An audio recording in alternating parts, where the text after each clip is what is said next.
054-511-821 หรือ 054-511-807 และสายด่วนกรมการจัดหางาน 1506 กด 2 สำนักงานจัดหางานจังหวัดแพร่มุ่งให้ในายจ้างและแรงงานต่างด้าวได้รับการคุ้มครองตามกฎหมายอย่างเป็นธรรม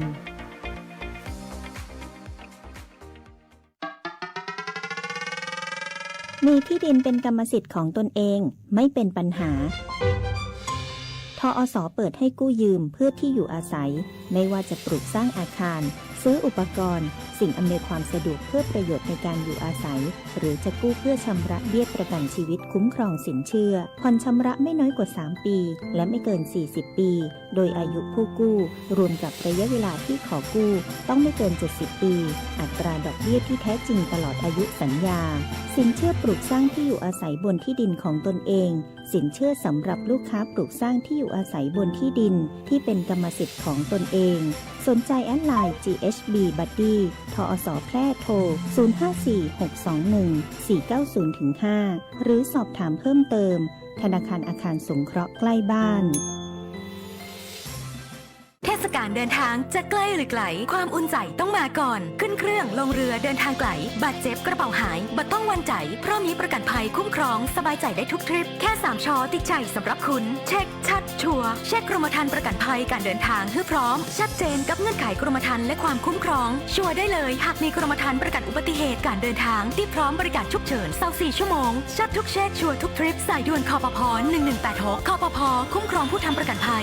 ยคุ้มครองคุณหากคุณมีปัญหาสายตาอยากได้แว่นสักอันหนึ่งไว้ตอบแชทตอบไลน์งานด่วนใส่ขับรถไปทำงานไปท่องเที่ยวดูแผนที่ปักหมุดหาจุดหมายปลายทางหรือต้องการใช้เลนโปรเกรสซีฟไว้มองไกลมองกระจกซ้ายกระจกขวา The World of Opticon เราเข้าใจถึงปัญหาสายตาของคุณดีวัดสายตาแม่นยำโดยทัศนศาสตร์ด้วยประสบการณ์กว่า40ปี wow. The World of Opticon ช่วยคุณได้ตัวแทนจำหน่ายแว่นตานาฬิกาพร้อมบริการหลังการขายมาเลยที่ The World of Opticon มุมแยกกาดน้ำทองถนนภูเก็ตตำบลนาจักอำเภอเมืองแพร่จังหวัดแพร่โทร0819520545วิทยุแห่งประเทศไทยจังหวัดแพร่ FM 91 เมกะเฮิรตซ์ให้ความรู้คู่ความสุขที่นี่สถานีวิทยุกระจายเสียงแห่งประเทศไทยจังหวัดแพร่ส่งกระจายเสียงด้วยระบบ FM สเตอริโอมัลติเพล็กซ์ความถี่91 เมกะเฮิรตซ์จากนี้ไปติดตามรับฟังรายการบ่ายนี้ที่91ทุกวันจันทร์ถึงวันศุกร์เวลา 13 นาฬิกาถึง 14 นาฬิกาช่วงทันสถานการณ์น้ำกับชลประทานฝ่ายแม่ยมโดยโครงการส่งน้ำและบำรุงรักษาแม่ยมจังหวัดแพร่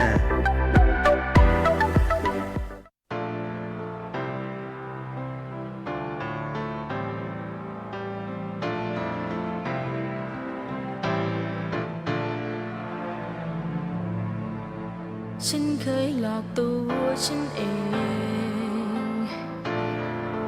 ว่าไม่เสียใจแม้เธอจากลาฉันไปไกลก็ไม่คิดถึงเธอเลย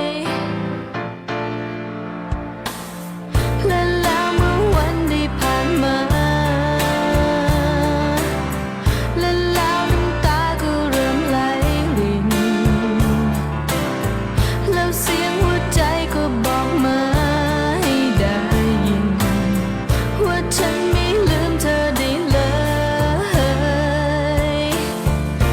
อยากให้เธออยู่ตรงนี้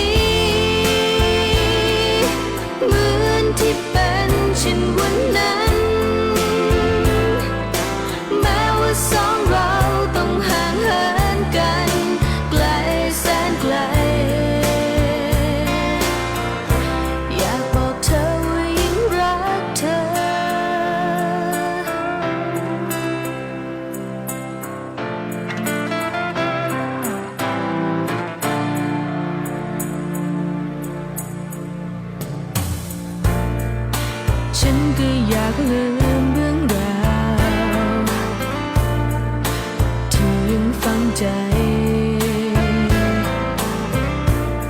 แต่ฉันคงอ่อนแอมากเกินไปที่จะให้ฉันลืมเธอและแล้วเมื่อวันได้ผ่านมาและแล้วน้ำตาก็เริ่มไหลรินแล้วเสียงหัวใจก็บอกมาให้ได้ยินว่าฉันไม่ลืมเธอได้เลย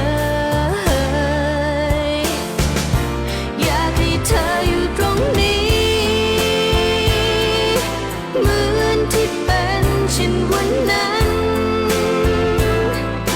แม้ว่าสองเราต้องห่างเหินกันไกลแสนไกลฉันไม่เคยลืมเวลาเราอยู่ด้วยกันฉันยังจำคืนและวันและทุกๆอย่างแม้ว่าวันนี้สองเราต้องเดินแยกทางอยากบอกเธอว่ายังรักเธอ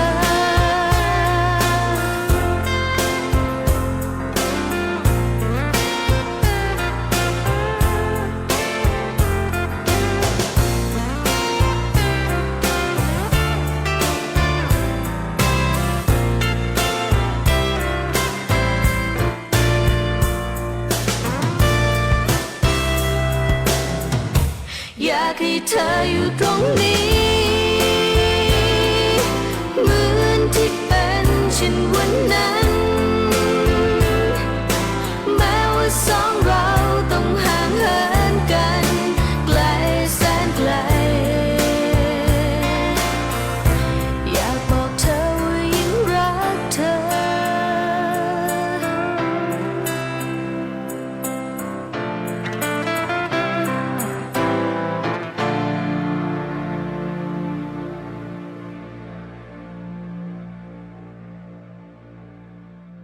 สวัสดีค่ะคุณผู้ฟังต้อนรับคุณผู้ฟังเข้าสู่ช่วงของทันสถานการณ์น้ำกับชลประทานฝ่ายแม่ยมนะคะรายการบ่ายนี้ที่91ก็อยู่เป็นเพื่อนคุณผู้ฟัง1ชั่วโมงตรงนี้ค่ะรับหน้าที่ดำเนินรายการโดยดิฉันพิรุณพรแสงสร้อยเนาะอยู่ด้วยกัน1ชั่วโมงก็มีข้อมูลข่าวสารผลงานเพลงเพราะๆมาฝากกันนะกับโครงการส่งน้ำบำรุงรักษาแม่ยมจังหวัดแพร่นะคะสำหรับในวันนี้นะคะทางโครงการส่งน้ำบำรุงรักษาแม่ยมเนาะก็มีการประชุมนะคะการใช้น้ำใช้งานนะคะก็เป็น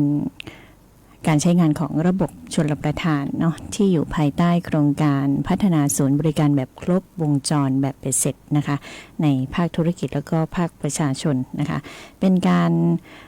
ให้ประชาชนเนี่ยได้สามารถเข้าถึงบริการของภาครัฐได้อย่างสะดวกรวดเร็วแล้วก็มีความมั่นคงปลอดภัยเป็นไปในทิศทางเดียวกันนะคะวันนี้พฤหัสบดีที่13สิงหาคม2569ก็มีการประชุมกันไปนะผ่านระบบ Zoom Meeting ของโครงการส่งน้ำบำรุงรักษาแม่ยมนะคะที่ห้องประชุม1ชั้น3นะตำบลนาจักรอำเภอเมืองแพร่จังหวัดแพร่นะคะก็มีทั้งบุคลากรเจ้าหน้าที่นะคะที่ได้ร่วมกัน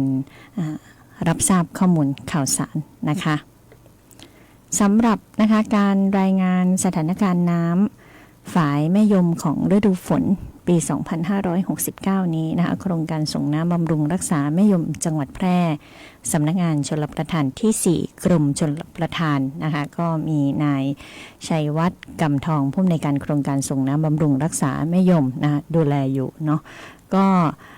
สถานีบ้านห้วยสักนะคะเมื่อ3ชั่วโมงที่ผ่านมาเนาะก็มีปริมาณน้ำที่เพิ่มขึ้นนะคะระดับน้ำนะก็เพิ่มขึ้นแต่ว่ายังไม่ได้เข้าขั้นวิกฤตนะคะส่วนสถานีฝายแม่ยมก็มีแนวโน้มว่าน้ำเพิ่มสูงขึ้นเช่นกันนะคะจากที่มีปริมาณฝนตกนะในรอบสัปดาห์นี้ก็จะมี ฝนตกนะก็มีการผ่านน้ำไปคลองส่งน้ำสายใหญ่ทั้งฝั่งขวาแล้วก็ฝั่งซ้ายนะคะก็ขอให้คุณผู้ฟังประชาชนก็ติดตามสภาพอากาศด้วยนะคะส่วนทางโครงการส่งน้ำบำรุงรักษาแม่ยมฝ่ายแม่ยมนะคะก็ติดตามสถานการณ์น้ำอยู่ตลอดนะคะแล้วก็จะแจ้งข้อมูลข่าวสารผ่านทางหน้าเพจ Facebook นะคะแล้วก็ทีมงานประชาสัมพันธ์ของสวท.แพร่ของเรานะคะก็จะมีข้อมูลที่มาประชาสัมพันธ์ให้กับคุณผู้ฟังตลอดนะคะในช่วงของฤดูฝนแบบนี้นะคะแล้วก็ทางฝ่ายส่งน้ำบำรุงรักษาในพื้นที่ต่างๆของโครงการส่งน้ำบำรุงรักษาแม่ยมนะคะก็จะมีการกำจัดสิ่งกีดขวางทางน้ำวัชพืชนะคะในพื้นที่คลองส่งน้ำนะคะเพื่อให้การระบายน้ำเป็นไปอย่างสะดวกนะคะก็ฝากคุณผู้ฟังประชาชนไว้ด้วยเนาะว่าช่วงนี้สถานการณ์น้ำก็ยังคงปกตินะคะหากว่าช่วงไหนที่มีฝนตกหนักก็เป็นเหตุให้ต้องเฝ้าระวังเป็นพิเศษนะคะเพราะว่าภาคเหนือของเราจะมีฝนอยู่ที่ประมาณ60-70%ของพื้นที่นะคะสถานการณ์น้ำแม่ยมก็ถือว่าปกตินะคะแล้วก็มีแนวโน้มเพิ่มสูงขึ้นเนื่องจากว่ามีฝนตกก็จะมีน้ำสาขามีน้ำป่านะคะน้ำลงมาเพิ่มในแม่น้ำยมก็เป็นเรื่องปกตินะคะแล้วก็การเตรียมความพร้อมเนาะทางโครงการส่งน้ำบำรุงรักษาแม่ยมก็มีการเตรียมความพร้อมเจ้าหน้าที่เครื่องจักรเครื่องมือนะคะแล้วก็การรายงานผลต่างๆที่เกี่ยวข้องนะคะก็จะนำมาประชาสัมพันธ์เนาะตอนนี้สถานการณ์ปัจจุบันเนี้ยก็ถือว่ายังคงปกติอยู่นะคะคุณผู้ฟังไม่น่าเป็นห่วงเนาะช่วงไหนที่มีสถานการณ์น้ำมากนะคะก็จะมีการประชาสัมพันธ์อย่างต่อเนื่องนะคะคุณฟังประชาชนทุกท่านเนาะก็จะได้ติดตามข้อมูลข่าวสารต่างๆนะคะผ่านสวท.แพร่เป็นประจำอยู่แล้วนะเหมือนที่ผ่านๆมานะคะช่วงไหนที่วิกฤตเนาะน้ำท่วมอะไรแบบนี้นะเราก็จะมาประชาสัมพันธ์ให้ได้รับทราบข้อมูลข่าวสารกันอยู่นะคะสำหรับในช่วงนี้นะคะพักฟังผลงานเพลงเพราะๆกันก่อนค่ะ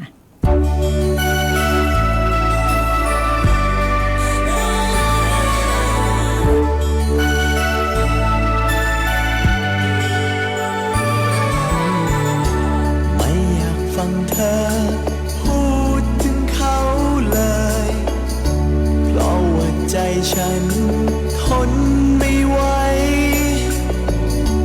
คนที่เธอรักและเคยเข้าใจวัน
เวลาแปรงฟันย่าอย่างบ่ปิดก๊อกน้ำตัวละลูก เดี๋ยวนะป่อบ่เป็นหยังก้า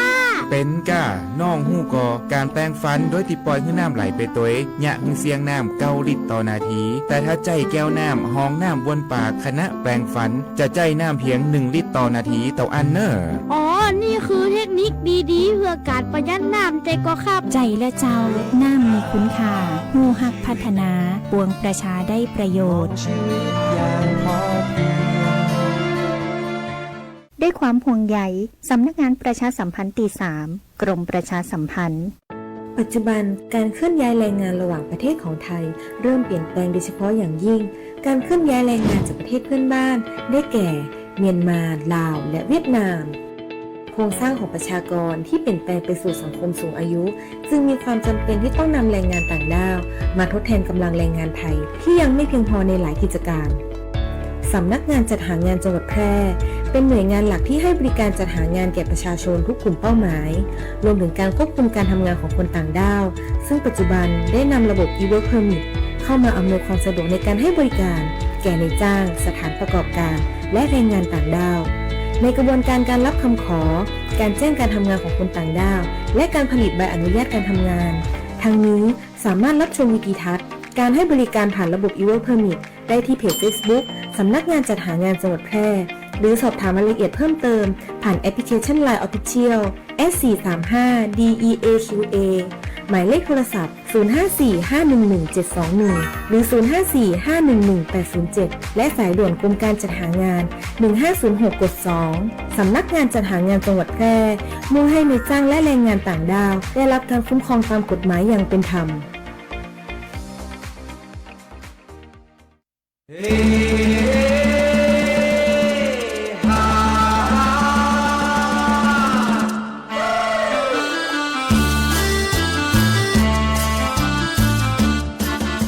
เก้ายางแก่สุดโทรมเสียหายหื้อผลผลิตน้อยการยางแห่งประเทศไทยสนับสนุนปลูกแตนด้วยยางพันธุ์ดีไร่ละ 20,000 บาทและปลูกแตนด้วยพืชอื่นไร่ละ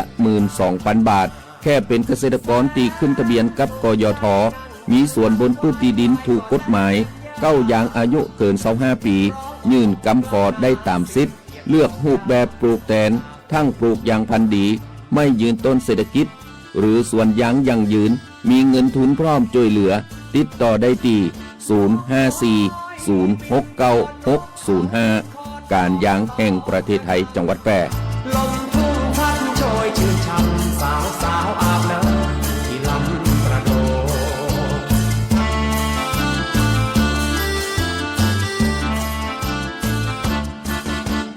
นกกระยางย่างเดินเลี้ยวเมื่อเข้าสู่ฤดูฝนท้องฟ้ามักมาพร้อมกับความฉ่ำเย็นแต่ก็แฝงไปด้วยภัยพิบัติที่เราคาดไม่ถึงภัยแรกบนท้องถนนฝนตกถนนลื่นทัศนวิสัยลดลงโปรดลดความเร็วเว้นระยะห่างและเปิดไฟหน้ารถเมื่อฝนตกหนักเพื่อให้ทุกการเดินทางปลอดภัย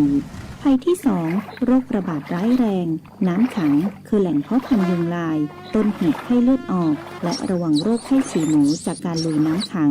ล้างเท้าให้สะอาดทันทีเพื่อป้องกันเชื้อโรคภัยที่ 3 พายุและไฟฟ้ารั่วหลีกเลี่ยงการอยู่ใกล้ต้นไม้ใหญ่ป้ายโฆษณาที่ไม่แข็งแรงอย่าสัมผัสกับเสาไฟหรืออุปกรณ์ไฟฟ้าขณะตัวเปียกชื้นเด็ดขาดเตรียมพร้อมรับมือติดตามข่าวสารสภาพอากาศอย่างใกล้ชิดเพราะความไม่ประมาทคือเกราะคุ้มกันที่ดีที่สุดสำหรับคุณและครอบครัวหากเกิดภัยพิบัติภาวะฉุกเฉินแจ้งสายด่วนปพ1784หรือแจ้งข้อมูลอบจ.แพร่โทร054-532-485ด้วยความห่วงใยจากองค์การบริหารส่วนจังหวัดแพร่หลวงพ่อครับผมมาขอของดีจากหลวงพ่อครับอ้าวงั้นพนมมือขึ้นแล้วว่าตามนะอาตมาจะให้คาถาขับรถปลอดภัยท่องไว้และปฏิบัติตามจะช่วยให้แคล้วคลาดจากอุบัติเหตุทั้งปวงเมาอย่าขับเมาอย่าขับหลับอย่าไปหลับอย่าไปไม่มั่นใจอย่าแซงไม่มั่นใจอย่าแซงเมาอย่าขับหลับอย่าไปไม่มั่นใจอย่าแซง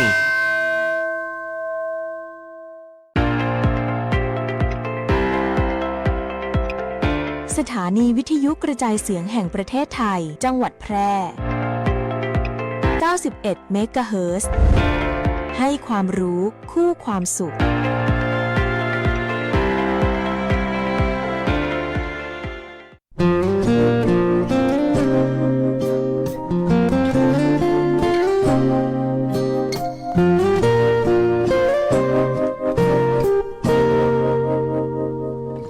ได้ยินเสมอนี่เธอใช่ไหมหรือเสียงใบไม้ที่ไว้ต้องลมเท่านั้นแม้ว่าเราจะไกลห่างกันแต่ในใจนั้นเราคิดถึงกันเสมอจะนานแค่ไหนที่ในมุมนี้ทุกวินาทีฉันยังคอยเฝ้ารอคอยเธอฉันเฝ้ามองดวงดาวเสมอยังเห็นเธอส่งสายตาหากันเรื่อยไปฟ้าอาจจะพาให้เราจากกันแต่ไม่มีวันพรากเธอนั้นจากใจฉันได้ฉันจะอยู่เพื่อรักเธอตลอดไปแม้สิ้นลมหายใจรักเธอนิรันดร์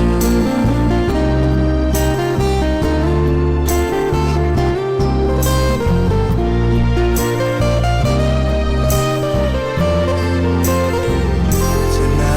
นแค่ไหนที่ในมุมนี้ทุกวินาทีฉันยังคอยเฝ้ารอคอยเธอฉันเฝ้ามองดวงดาวเสมอยังเห็นเธอส่งสายตาหากันเรื่อยไปฟ้าอาจจะพรากให้เราจากกันแต่ไม่มีวันพรากเธอนั้นจากใจฉันได้ฉันจะอยู่เพื่อรักเธอตลอดไปแม้สิ้นลมหายใจรักเธอนิรันดร์ฉันจะอยู่เพื่อรักเธอตลอดไปแม้สิ้นลมหายใจรักเธอ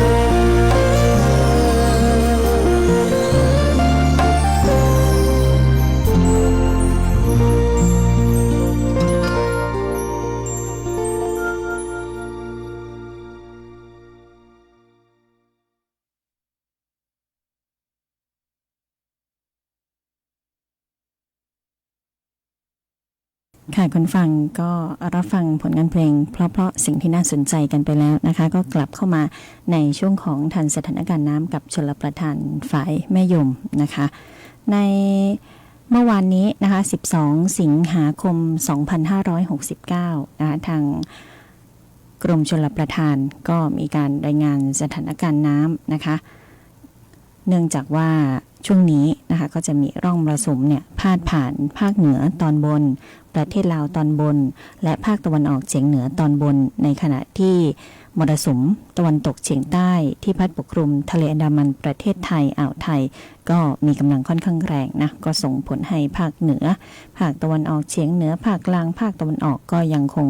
มีฝนตกหนักในบางแห่งนะคะปริมาณฝนตกสะสม24ชั่วโมงที่ผ่านมาของเมื่อวานนี้นะคะสูงสุดนะคะก็คือตกหนักที่ตำบลหมอกจำแปะอำเภอเมืองแม่ฮ่องสอนจังหวัดแม่ฮ่องสอนมีปริมาณน้ำฝนถึง103มิลลิเมตรนะคะลำดับที่2ตกหนักที่ตำบลร้องกวางอำเภอร้องกวางจังหวัดแพร่ปริมาณฝนอยู่ที่ 99.5 มิลลิเมตรนะคะแล้วก็ลำดับที่3ตำบลแม่สองอำเภอท่าสองยางจังหวัดตากก็มีปริมาณฝนถึง 91.6 มิลลิเมตรนะคะก็ได้มีการรายงานไปเมื่อวานนะคะ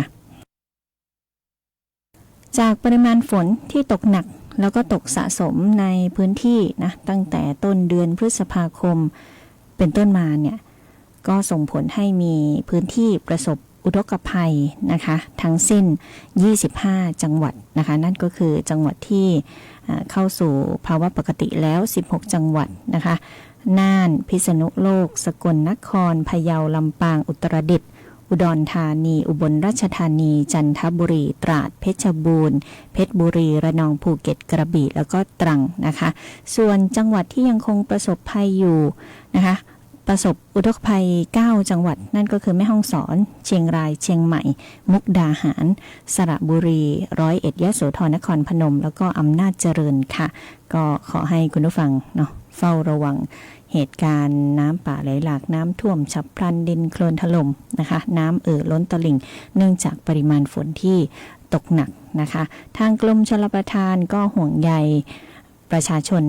ทุกพื้นที่ทั่วประเทศนะคะก็คอยดูแลเฝ้าระวังสถานการณ์น้ำกันอยู่ตลอดนะคะจนถึงน้ำเจ้าพระยากันเลยนะคะในแต่ละพื้นที่ก็จะมีชลประทานดูแลต่อเนื่องกันไปนะคะก็ฝากคุณผู้ฟังเกาะติดสถานการณ์น้ำทั่วประเทศกันด้วยเนาะระวังช่วงที่ฝนตกต่อเนื่องฝนตกหนักเนาะก็จะต้องมีการจับตาระดับน้ำอย่างใกล้ชิดนั่นเองนะคะแล้วทางศูนย์ปฏิบัติการน้ำอัจฉริยะกรมชลประทานนะคะก็จะได้ติดตามสถานการณ์น้ำแจ้งเตือนคุณผู้ฟังประชาชนทั่วประเทศนะคะก็จะมีการแจ้งเตือนเนาะผ่านไปยังกรมชลประทานนะคะผ่านไปยัง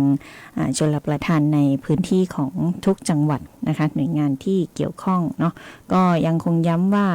10-16 สิงหาคมนี้ภาคเหนือภาคตะวันออกเฉียงเหนือนะคะมีฝนฟ้าคะนอง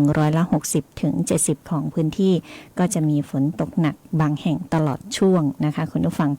แล้วก็ภาคใต้เนาะภาคใต้ก็จะมีปัญหาเรื่องของน้ำป่าไหลหลากน้ำท่วมฉับพลันน้ำล้นตลิ่งเช่นกันแล้วก็โซนทะเลนะคะคลื่นก็จะสูง 2-3 เมตรอันนี้ก็ฝากเตือนภัยไปยังพี่น้องประชาชนที่เป็นชาวประมงเนาะเดินเรือทั้งหลายหรือว่ามีอาชีพอยู่ทางนั้นนะคะญาติพี่น้องของคุณผู้ฟังเนาะก็แจ้งเตือนกันไปด้วยนะคะทั้งนี้นะคะกรมชลประทานก็มีการกำชับให้ทุกโครงการชลประทานเนี่ยก็ติดตามสถานการณ์น้ำสภาพอากาศในพื้นที่ของตนเองอย่างต่อเนื่องเนาะเตรียมความพร้อมรับมือกับอุทกภัยในช่วงของฤดูฝนนะคะก็ให้ความสำคัญกับการแจ้งเตือนพื้นที่เสี่ยงเตรียมเครื่องจักรกลนะการทำงานในเชิงรุกในการช่วยเหลือเกษตรกรแล้วก็ประชาชนให้ทันท่วงทีนะคะอันนี้ก็สอดคล้องกับมาตรการรับมือฤดูฝนในปี 2569 ที่มุ่งเน้นนะคะทั้งการป้องกันการเตรียมความพร้อมการตอบสนองการฟื้นฟูแล้วก็ลดปัญหาความเสียหายรักษาเสถียรภาพของภาคการเกษตรด้วยนะคะขอให้ประชาชนโดยเฉพาะผู้ที่อยู่อาศัยในพื้นที่ลุ่มต่ำนะคะริมลำน้ำนะพื้นที่ลาดเชิงเขาพื้นที่ที่มีประวัติการท่วมซ้ำซากนะคะติดตามสถานการณ์น้ำการประกาศแจ้งเตือนภัยธรรมชาตินะคะจากทางปภ.ก็ดีนะคะกรมอุตุนิยมวิทยาก็ดีนะคะหรือว่าพยากรณ์อากาศในพื้นที่เนาะเตรียมขนย้ายสิ่งของเครื่องมือการเกษตรขึ้นสู่ที่สูงนะคะหากว่ามีฝนตกหนักหรือระดับน้ำที่สูงขึ้นนะคะก็จะต้องแจ้งในพื้นที่เพื่อให้การอพยพประชาชนนะคะอยู่ในพื้นที่ปลอดภัยก็จะได้ลดผลกระทบในเรื่องของความเสียหายทางชีวิตแล้วก็ทรัพย์สินด้วยนะคะห่วงใยทุกท่านทุกคนเนาะชลประทานก็ห่วงใยประชาชนคุณผู้ฟังทั่วประเทศเช่นกันค่ะก็เป็นข้อมูลนะที่ประชาสัมพันธ์ให้ติดตามรับฟังเนาะมาตรการบริหารจัดการน้ำในฤดูฝนของปี 2569 กรมชลประทานเนี่ยก็อยากจะรับมือนะกับภัยธรรมชาตินะการจัดสรรการอุปโภคบริโภคนะรักษาระบบนิเวศให้เพียงพอตลอดทั้งปีนะคะส่งเสริมการปลูกพืชฤดูฝนก็ให้ใช้น้ำฝนเป็นหลักนะคะการบริหารจัดการน้ำนะ การกักเก็บน้ำในอ่างต่างๆนะคะให้เต็มประสิทธิภาพเอาไว้ใช้ในช่วงของแล้งๆนะคะแล้วก็มีการวางแผนการป้องกันบรรเทาอุทกภัยด้วยนะคะก็เป็นมาตรการที่จะต้องดูแลคุณผู้ฟังเป็นประจำทุกปีในช่วงของแต่ละฤดูเนาะช่วงนี้ฤดูฝนก็จะมีมาตรการบริหารจัดการน้ำของฤดูฝนดูแลคุณผู้ฟังประชาชนกันอยู่ค่ะรับฟังผลงานเพลงเพราะๆกันต่อค่ะ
คุณกำลังฟัง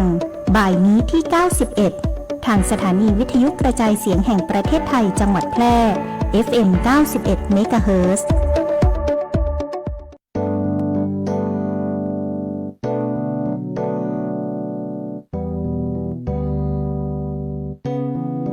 ใช่เลยโดนใจฉันเลยไม่มีมากไปไม่มีน้อยไปถูกใจทุกอย่างใช่เลยคือเธอแน่นอนบอกกันได้เลยที่เคยต้องการประมาณนี้เลยใช่เลยต้องสวยขนาดนั้นต้องหวานขนาดนี้ทุกอย่างกำลังดีคนนี้ใช่เลยอย่าสวยไปกว่านั้นอย่าหวานไปกว่านี้เอาแค่ที่เธอมีแค่นี้ได้เลยใช่เลยคือคนนี้เลยที่รอตั้งนานที่ใจต้องการประมาณนี้เลยใช่เลยต้องสวยขนาดนั้นต้องหวานขนาดนี้ทุกอย่างกำลังดีคนนี้ใช่เลยอย่าสวยไปกว่านั้นอย่าหวานไปกว่านี้สรุปว่าพอดีกับใจฉันเลยใช่เลยนึกไม่ถึงมีคนอย่างเธอด้วยซ้ำไปนึกไม่ถึงว่าเธอจะมีตัวตนจะพูดไงดีอย่างเงี้ยต้องบอกใช่เลยใช่เลยใช่เลย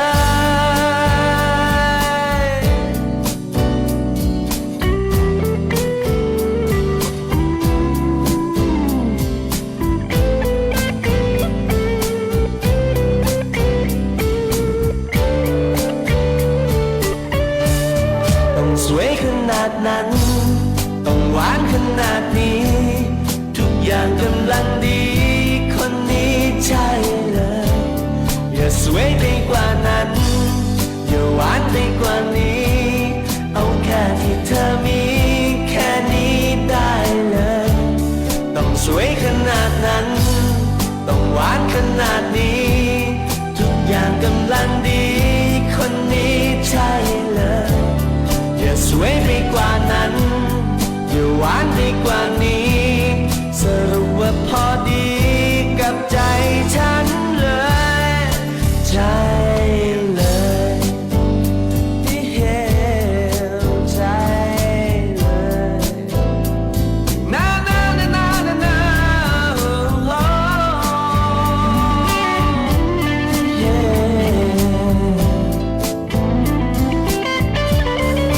ใช่เลย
ฉันร่ำรักรำพันเพียงเราสองรักที่แสนหวานรักที่แสนหวานรักฉันนั้นเพื่อเธอรักที่แสนหวานรักที่แสนหวาน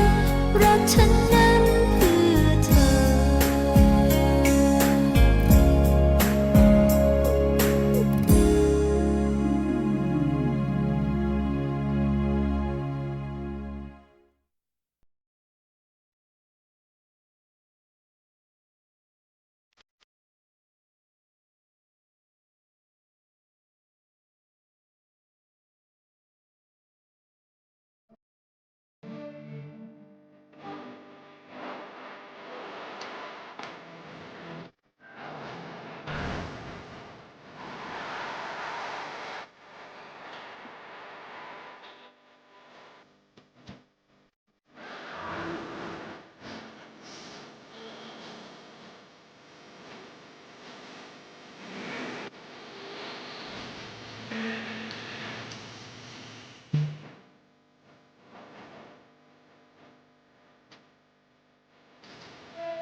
ค่ะคุณฟังวันนี้รายการทันสถานการณ์น้ำกับชลประทานฝ่ายแม่ยมบ่ายนี้ที่91ก็หมดเวลาลงแล้วนะคะขอบคุณทุกท่านที่ให้เกียรติติดตามรับทราบข้อมูลข่าวสารเนาะเป็นประโยชน์ร่วมกันในทุกๆสัปดาห์นะคะสำหรับวันนี้ดิฉันพิรุณพรแสงสร้อยก็ต้องนำรายการจากลาคุณผู้ฟังไปก่อนก็ฝากคุณผู้ฟังดูแลสุขภาพด้วยนะในช่วงที่ฝนตกหนักฝนตกชุกฝนหนาแน่นนะคะก็ให้ระมัดระวังในการใช้ชีวิตประจำวันนะรักษาสุขภาพให้ห่างไกลจากโรคนะคะวันนี้ก็ลาคุณผู้ฟังไปก่อนค่ะพบเจอกันใหม่ในครั้งต่อไปสวัสดีค่ะ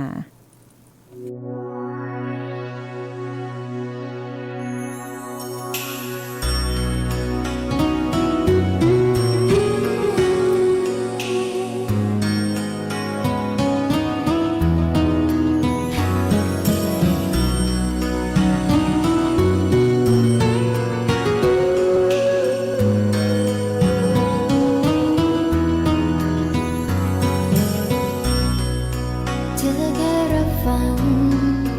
เธอไม่ต้องตอบ